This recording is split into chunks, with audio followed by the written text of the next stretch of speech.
Hello welcome back to my channel. ఈ వీడియోలో though, although, even though, as though లను ఎలా యూజ్ చేయాలో ఎగ్జాంపుల్స్ ద్వారా క్లియర్‌గా అర్థం చేసుకునే ప్రయత్నం చేద్దాం. మరి ఇవి ఏంటి? వీటిని ఏమంటాం? వీటిని ఏమంటామంటే సబార్డినేటింగ్ కంజంక్షన్స్ అంటాం. ఈ కంజంక్షన్స్ ఏం చేస్తాయంటే పర్టిక్యులర్‌లీ ఈ ఆల్దో, ఈవెన్ దో ఇవి 2 విరుద్ధమైన ఐడియాస్‌ని కలుపుతాయన్నమాట. ఎగ్జాంపుల్‌కి అలా ఉన్నప్పటికీ ఇలా జరిగింది. వర్షం పడుతున్నా వాళ్ళు ఆడారు. ఆమెకు ఒంట్లో బాగోలేకపోయినా ఆమె ఆఫీస్‌కెళ్ళింది. అంటే ఆమెకు ఒంట్లో బాగోలేకపోయినా ఆఫీస్‌కెళ్ళింది అనేది 2 కాంట్రాస్ట్ అనమాట. సో, అలా ఉన్నప్పటికీ ఇలా జరిగింది అని చెప్పే సందర్భంలో మనం ఈ కంజంక్షన్స్‌ని యూజ్ చేస్తామనమాట. మరి వీటన్నిటి మధ్య తేడా ఏంటో ఎగ్జాంపుల్స్ ద్వారా క్లియర్‌గా అర్థం చేసుకునే ప్రయత్నం చేద్దాం. Firstly although. ఆల్దోని ఎలా యూజ్ చేస్తామో చూద్దాం. ఆల్దో అంటే కూడా అలా ఉన్నప్పటికీ అని అర్థం. ఎగ్జాంపుల్‌కి they won the match although the weather didn't support them. They won the match although the weather didn't support them. అంటే వాళ్ళు మ్యాచ్ గెలిచారు. ఎలా గెలిచారు? వాతావరణం సహకరించకపోయినప్పటికీ. గెలిచారు వాతావరణం సహకరించకపోయినప్పటికీ. ఇక్కడ మనం ఆల్దోని ఎక్కడ యూజ్ చేస్తున్నాం? అలా జరిగినప్పటికీ, అలా ఉన్నప్పటికీ అని చెప్పే సందర్భంలో యూజ్ చేస్తున్నాం. దీన్ని మనం ఏమంటామంటే సబార్డినేట్ క్లాజ్ అంటాం. ఇక్కడ దే వన్ ద మ్యాచ్ అనేది మెయిన్ క్లాజ్ అవుతుంది. సో, ఆల్దో, దోతో కూడిన ఆ క్లాజ్‌ని ఏమంటామంటే సబార్డినేట్ క్లాజ్ అంటాము. అంటే ఈ ఈ వర్డ్స్ సబార్డినేట్ క్లాజ్‌ని ఇంట్రొడ్యూస్ చేస్తాయి. Although the weather didn't support them, they won the match. అంటే వాతావరణం సహకరించకపోయినప్పటికీ వాళ్ళు గెలిచారు. అంటే 2 ఇక్కడ విరుద్ధం అన్నమాట. అలా ఉన్నప్పటికీ ఇలా జరిగింది అని చెప్పడానికి యూజ్ చేస్తున్నాం. ఇంకొక ఎగ్జాంపుల్ తీసుకుంటే I love my sister although we quarrel very often. అంటే we quarrel with each other like I love my sister although I quarrel with her very often. నాకు మా చెల్లంటే ఇష్టం. ఎప్పుడూ గొడవ పడుతూ ఉన్నప్పటికీ, తరచూ గొడవ పడుతూ ఉన్నప్పటికీ మా చెల్లంటే ఇష్టం. అంటే although I quarrel with her. Although I quarrel with her అంటే నేను అప్పుడప్పుడు గొడవ పడుతుంటా. అయినా తనంటే నాకు ఇష్టం అని చెప్పడానికి ఇక్కడ మనం ఆల్దోని యూజ్ చేస్తున్నామనమాట. సో, ఇప్పుడు she decided to leave me although I begged her not to. ఆమె నన్ను వదిలిపెట్టాలని డిసైడ్ చేసుకుంది. Although I begged her not to. ఆమెను బతిమాలినప్పటికీ, నేను బతిమాలాను అంటే బతిమాలినప్పటికీ అని చెప్పేటప్పుడు మనం ఇక్కడ although I begged her not to. Not to అంటే not to leave. Although I begged her not to leave, she decided to leave me. అంటే ఇక్కడ ఏమర్థం? అలా జరిగినప్పటికీ ఆమె నిర్ణయం తీసుకుంది అని చెప్పడానికి ఇక్కడ ఆల్దోని యూజ్ చేస్తున్నామనమాట. మరి ఈవెన్ దోని ఎలా యూజ్ చేయాలో కొన్ని ఎగ్జాంపుల్స్ ద్వారా చూద్దాం. So, even though he is busy, he went to visit his parents. Even though he is busy. అతను బిజీగా ఉన్నప్పటికీ పేరెంట్స్‌ని కలవడానికి వెళ్ళాడు. అంటే ఇది 2 విరుద్ధం అన్నమాట. బిజీగా ఉన్నాడు, కలవడానికి టైం లేదు. కానీ వెళ్ళాడు. అంటే బిజీగా ఉన్నప్పటికీ, వర్షం పడుతున్నప్పటికీ, ఒంట్లో బాలేనప్పటికీ అని చెప్పేటప్పుడు ఈవెన్ దోని, ఆల్దోని యూజ్ చేస్తాం. ఇక్కడ మనం ఈవెన్ దోని, ఆల్దోని, దోని మూడింటిని యూజ్ చేయొచ్చు.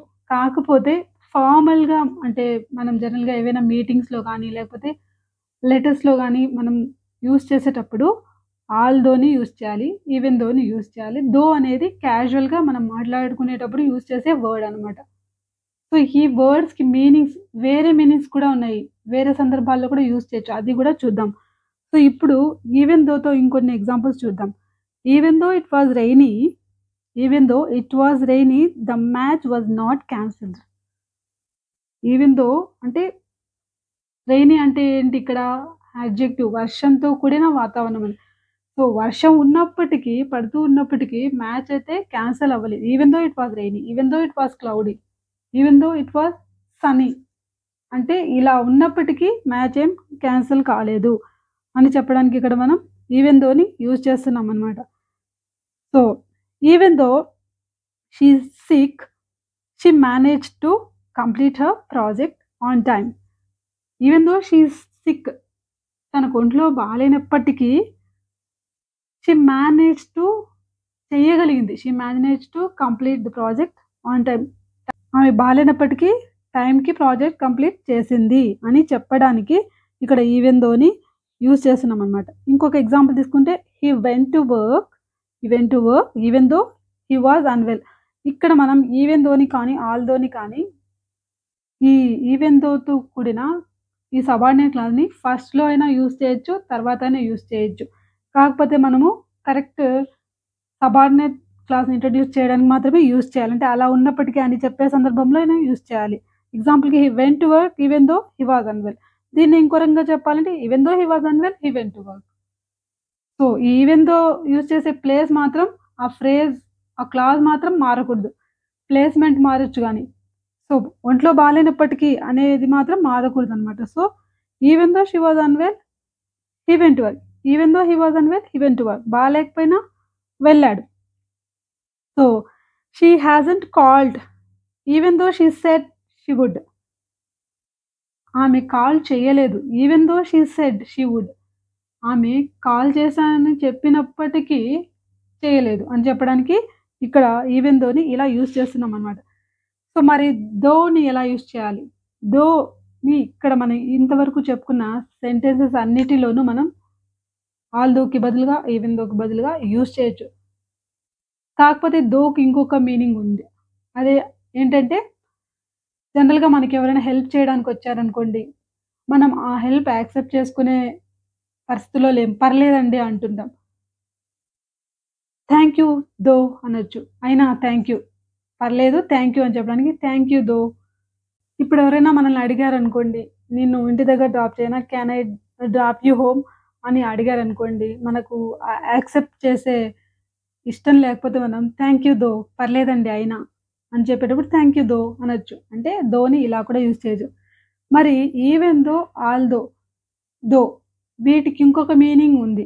అదేంటంటే కానీ, లేకపోతే అయినా అని అర్థంతో కూడా యూజ్ చేయొచ్చు. ఎగ్జాంపుల్‌కి she is coming next week, I don't know which day. అంటే ఇక్కడ మనం ఈవెన్ దోని యూజ్ చేసామనుకోండి, అంటే she is coming next week, though లేకపోతే although, even though I don't know which day. అయినా నాకు తెలీదు. ఆమె వస్తుందని తెలుసు గానీ, అయినా ఏ రోజని నాకు తెలీదు. అయినా అని అంటే ఇక్కడ అయితే నాకు తెలీదు. అంటే ఏదేమైనా నాకు అది మాత్రం తెలీదు అని చెప్పే సందర్భంలో she is coming next week even though I don't know which day. ఏ రోజని తెలీదు. So my aunt will be coming tonight although not sure. అయినా ష్యూర్ అయితే కాదు. లేకపోతే డోంట్ నో ఎగ్జాక్ట్‌లీ, ఖచ్చితంగా అయితే తెలియదు అని చెప్పడానికి మనం ఇక్కడ ఇలా యూజ్ చేయొచ్చనమాట.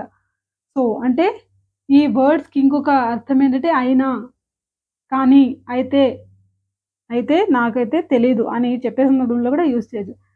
యాస్ దో అనేది వీటిలాగా కాదు. ఇది డిఫరెంట్ అన్నమాట. అంటే యాస్ దో అంటే యాస్ ఇఫ్‌ని గురించి తెలుసుంటే యాస్ దోని కూడా మనం యూజ్ చేయొచ్చు. రెండింటికి సిమిలర్ మీనింగ్ ఉంది. కాకపోతే మనం యాస్ ఇఫ్‌ని ఎక్కువగా యూజ్ చేస్తున్నాం. యాస్ దోని కూడా యూజ్ చేయొచ్చనమాట. అంటే లాగా, అలాగా అని చెప్పే సందర్భంలో. ఎగ్జాంపుల్‌కి she nodded her head as though she understood her mom, లేకపోతే హర్ మామ్స్ వర్డ్స్. ఆమె తల ఊపింది. అంటే యాస్ దో ఎలా? As though she understood her mom's words. వాళ్ళ అమ్మ మాటలు అర్థమైనట్టుగా తల ఊపింది అని చెప్పడానికి she nodded her head as though she understood her mom's words.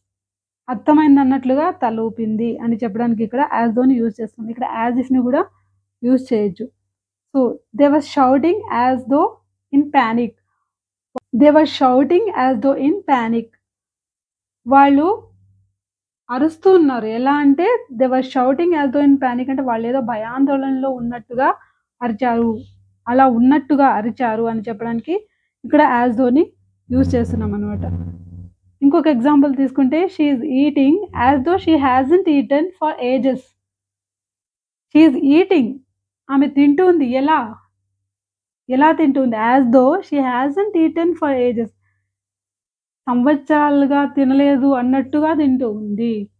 చాలా కాలం నుంచి తినలేదేమో అన్నట్టుగా తింటూ ఉంది అని చెప్పడానికి she hasn't eaten for ages. For ages అంటే చాలా కాలం నుంచి, చాలా ఏళ్ళు, ఎంతో కాలం నుంచి తినలేదన్నట్టుగా తింటూ ఉంది అని చెప్పడానికి ఇక్కడ మనం యాజ్ దోని యూజ్ చేస్తున్నామనమాట. యాజ్ దో అన్నా, యాజ్ ఇఫ్ అన్నా మనం సిమిలర్‌గా ఒకే సందర్భాల్లో యూజ్ చేయొచ్చు అనమాట.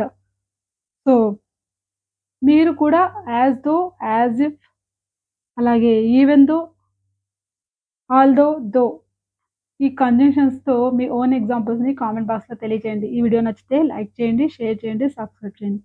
Thank you. Thanks for watching.